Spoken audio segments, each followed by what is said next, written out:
At Thanksgiving dinner, her entire family was gathered in that overdecorated, overpriced mansion her father flaunted like a crown. Her mother, stiff, judgmental, and Botoxed into a constant grimace, sat at the head of the table.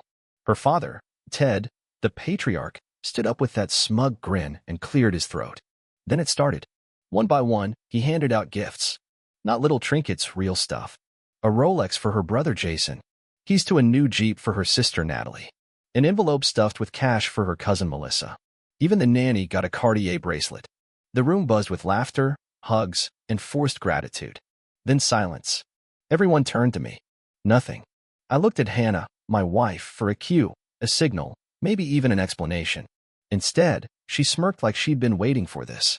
Her sister giggled and said, "Oh, we forgot you."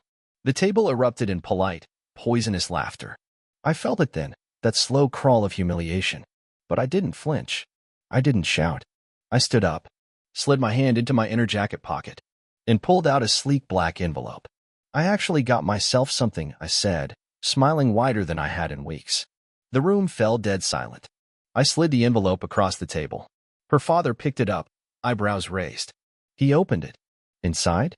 Proof of my acquisition of Trident Systems, the tech conglomerate he'd been trying to buy for years. The one that beat his bid by just enough to hurt. That was mine now. My voice cut through the stunned silence. Guess the joke's on someone else. They all stared at me like I had just detonated a bomb under their precious family tree. But that was just the beginning. See, that was the moment they all realized something had changed. And they had no idea what storm was really coming. Because the moment Hannah started sleeping with her yoga instructor, she thought she was playing me. She didn't know I'd been watching for months. She didn't know I already knew. And now? Now, I was ready to make every single one of them regret underestimating the man they refused to give a gift to. This wasn't just payback. This was the overture. The dinner wasn't the story. It was the opening scene. Her father's hand trembled slightly as he set the envelope down. His eyes flicked from the document to me, trying to mask the disbelief, but he couldn't. Not even close. Natalie, the one who'd laughed the loudest, sank back in her chair like gravity suddenly tripled. Hannah, though. Hannah didn't break. She just blinked slowly, as if she hadn't quite processed it, and then whispered, "What is this?"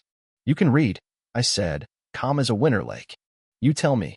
She reached for the envelope, pulled out the papers, and skimmed. When she reached the bottom, her entire face changed.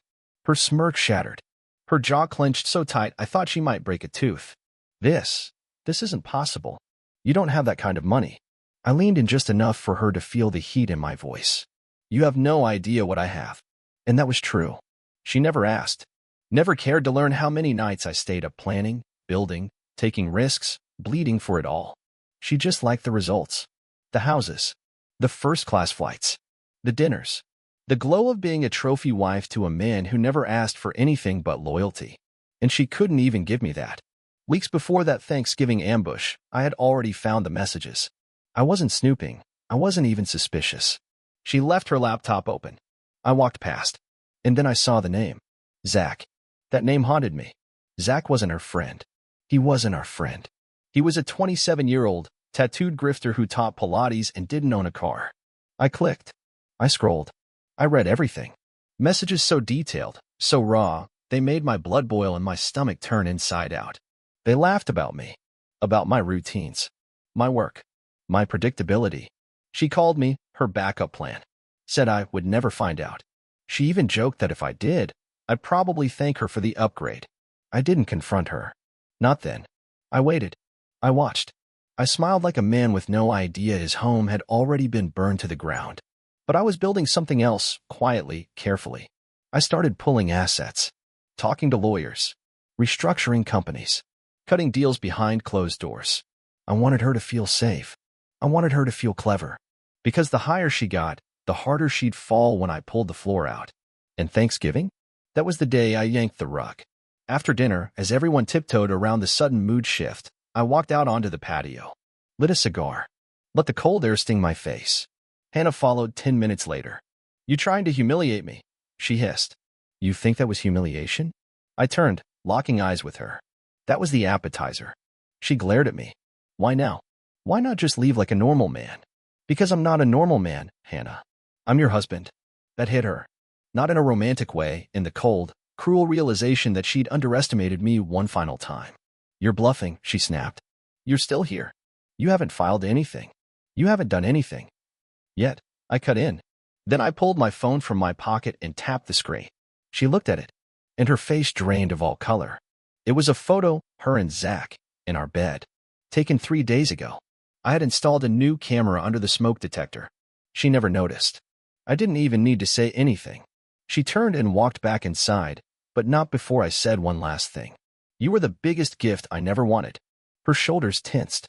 I didn't care. That dinner was the first shot, the declaration, and the war had only begun. The ride home was silent. She didn't say a word, didn't even look at me. She stared out the window like a spoiled child who didn't get her way.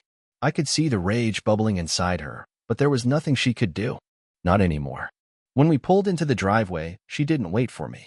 She stormed out of the car and slammed the doors so hard it rattled. I didn't rush. I took my time. I wasn't in a hurry to deal with her anymore. Inside, she was pacing the living room like a caged animal. "Is this why you've been so calm?" she finally spat. "You've been planning this behind my back?" I dropped the keys on the counter and looked at her. "No. You planned this. I just executed better." She scoffed. "Oh, please. You're not some genius. You're a bitter little man who's obsessed with control. And you're a cheater who thought she could ride 2 horses without getting thrown. How's that working out?" Her face twisted into something I'd never seen before, pure venom. "You were boring. Predictable. Always working. Always planning. You stopped paying attention. You became invisible." I nodded slowly. "And you became exactly what your mother raised. A reflection of her disappointment, just wearing better makeup." That hit. She flinched, but covered it with another wave of rage. "So what now? You gonna cry? Try to make me feel guilty?" "No. I'm going to dismantle you." She laughed, loud, shrill, desperate.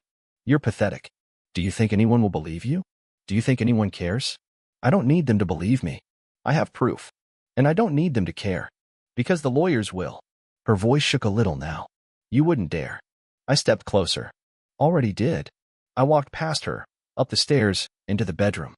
I pulled out a small fireproof box from the closet and handed her a thick folder. She opened it. Bank records. Transfer receipts. The prenuptial agreement, highlighted, notarized, and enforceable. My lawyer's summary of her infidelity, dated and backed by evidence. A digital drive inside with full resolution photos and video. I watched her face collapse like a building under demolition. "I'm giving you a choice," I said.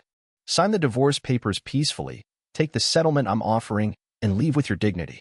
Or, we go to court, and you walk out with nothing. Not the house. Not the car. Not even your name.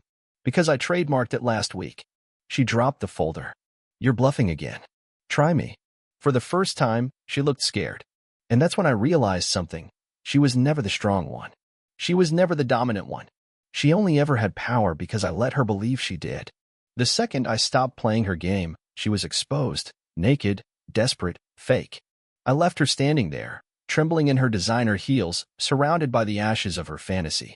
Later that night, I slept in the guest room. I locked the door. Not because I was afraid, because I didn't want to hear her voice again. Not until the final nail was in.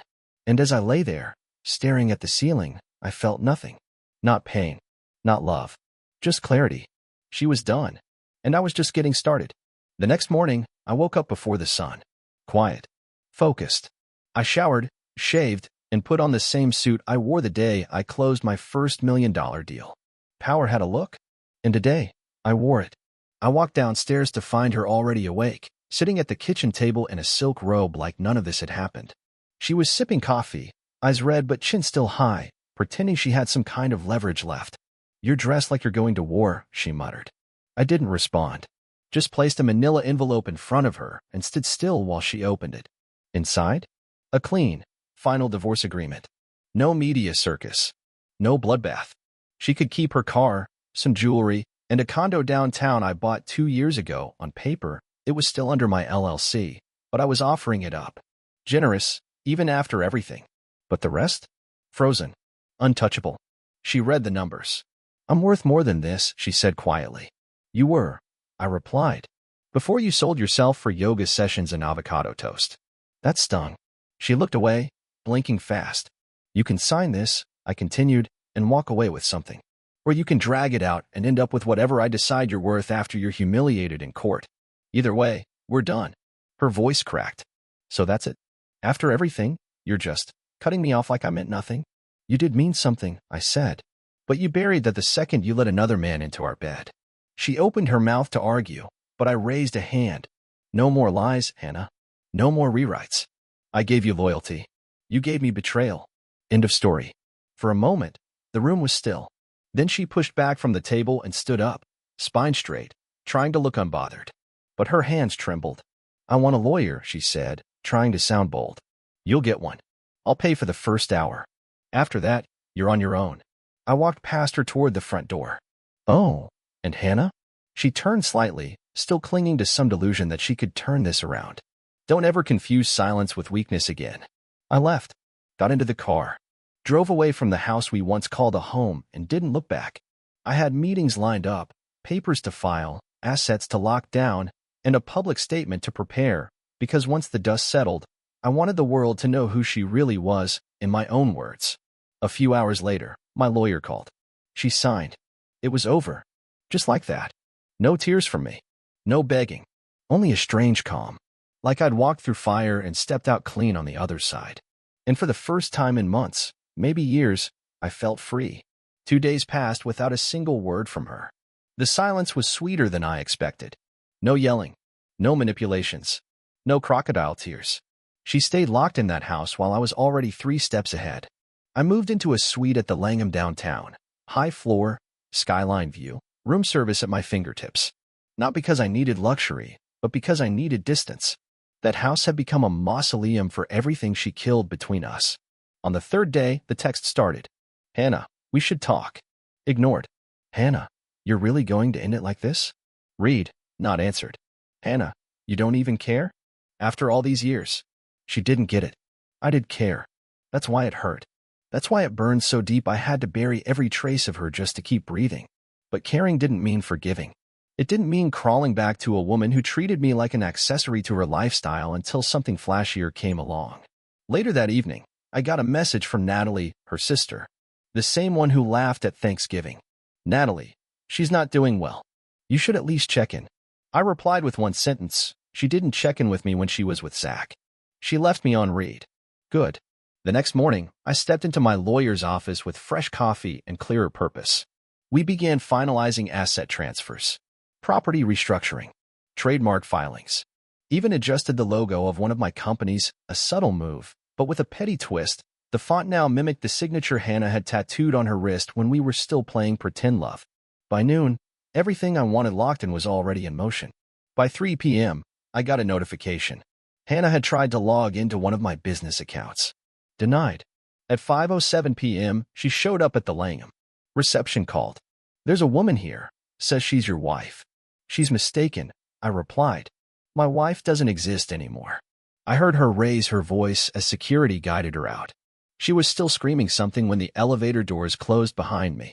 That night, I sat on the balcony with a glass of bourbon, watching the lights flicker over the city. I thought about the man I used to be, the one who believed her lies, who stayed loyal when everything around him was already cracking. And I thought about the man I had become. Not bitter. Not broken. Rebuilt.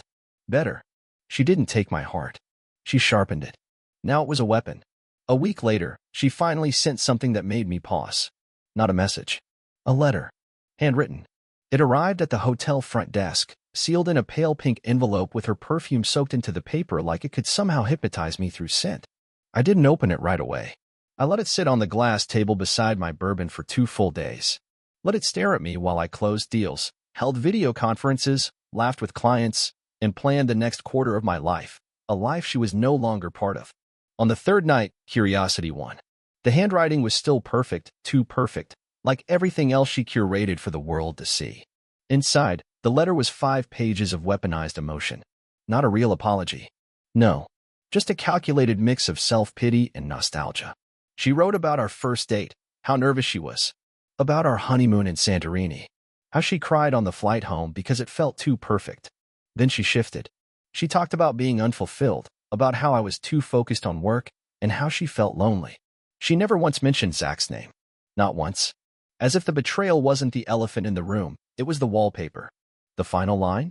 I miss the way you used to look at me, like I was the only one in the room. I just want one more chance to be that woman again. I folded the letter in half. Then I tore it into 4 clean pieces. I didn't even burn it. It didn't deserve the ceremony. The next day, her mother called. That part surprised me. Look, she said, with that tired, brittle tone rich women use when they pretend to care. Hannah's going through a lot. Maybe it's not too late to. I hung up. That night, a new number texted me a photo. Hannah again. She was crying. No makeup. Eyes swollen. Sitting on the edge of our old bed, my bed. The caption was just one word. Please. I blocked the number. This wasn't about pain anymore. This was about control. She thought if she acted broken enough, I'd come back to fix her. But she never realized I didn't marry her to fix her. I married her because I thought she was whole. No? She was just another lesson. That weekend, I flew to Chicago to meet with a private investor for a deal I've been chasing for 6 months. It closed in 3 hours. Over dinner, the investor, an older man named Carl, asked if I had family. Used to, I said. He nodded, raised a glass. Sometimes the best partners are the ones we walk away from. I toasted to that. Later that night, as I stood alone in my hotel room, staring at the city skyline, I felt the weight lift a little more. No more cameras. No more betrayal. No more games. Just me. In the empire I built. Alone, yes, but free. 2 weeks passed. The silence held. Then, one morning, as I was stepping into a boardroom in Manhattan for a quarterly strategy session, my assistant tapped my shoulder. Sir, I think you'll want to see this. She handed me a tablet. Front page of a gossip blog. CEO's scorned ex-wife seen partying with her alleged ex-lover again. There she was. Hannah. Short red dress. That same empty smile. And Zach, shirt half open, smug as ever, with his arm around her waist like he'd won some prize. Underneath, blurry photos of them outside a club at 2 a.m. Her holding a champagne bottle. Him lighting a cigarette while she laughed. She was showing off. Trying to wound me. Prove she didn't need me. The irony? She looked like someone who was already lost. I smiled. Because while she was parading her downfall, I had just closed the biggest private tech acquisition of the year. My name was in Forbes. Not as a side mention on the damn cover. After the meeting, I sent the article to my lawyer. Make sure this gets included in the final court documents. Let the judge see how she's spending her time. He replied instantly, already done.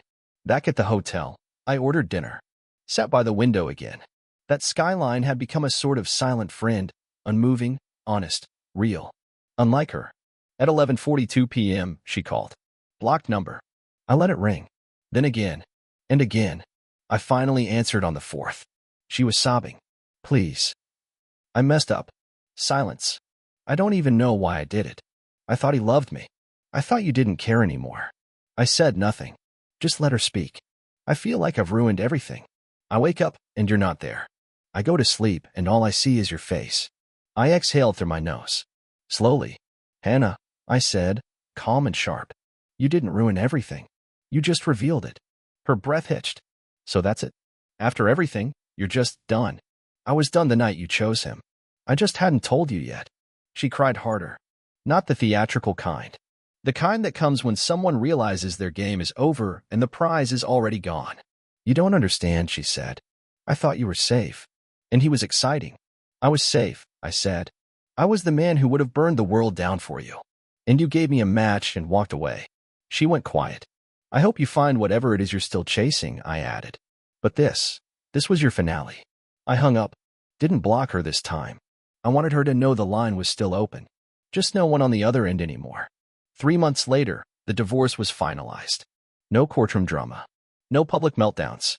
Just signatures, silence, and a whisper of everything that once was. She walked away with the condo, the car, and a severance check that looked generous until you realized it was only a fraction of what she threw away. I kept everything else. Not just the assets. The calm. The dignity. The future.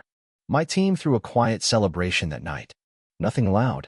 Just a private dinner, some drinks, and a toast to new beginnings. One of the analysts leaned over and asked, was it hard? Letting her go? I didn't answer right away. Because the truth wasn't simple. It wasn't just about letting her go. It was about letting go of the version of me that tolerated her. The man who overlooked red flags because he believed in potential. Who thought love meant sacrificing your voice to keep the peace. That man was dead, and in his place was someone sharper, colder, stronger. I left the dinner early, stepped out onto the balcony alone, and called my mother. She was the only person I hadn't told everything to out of shame, maybe, or pride. But I owed her truth. She picked up on the second ring. Is it done? It's done, I said. She exhaled, like she'd been holding her breath for months. I'm proud of you. That was all I needed. I hung up, leaned against the railing, and looked out at the city lights. A million lives happening at once. A million stories, betrayals, victories. I didn't regret marrying Hannah. I regretted giving her the best parts of me before I knew she didn't deserve them. But now? Now I knew better. And I had a message for anyone standing where I once stood. If someone makes you feel small, forgettable, replaceable, walk away. And don't just walk, build. Build until the silence of your absence roars louder than their betrayal ever could. Because revenge isn't fire. It's becoming untouchable. And that's exactly who I am now.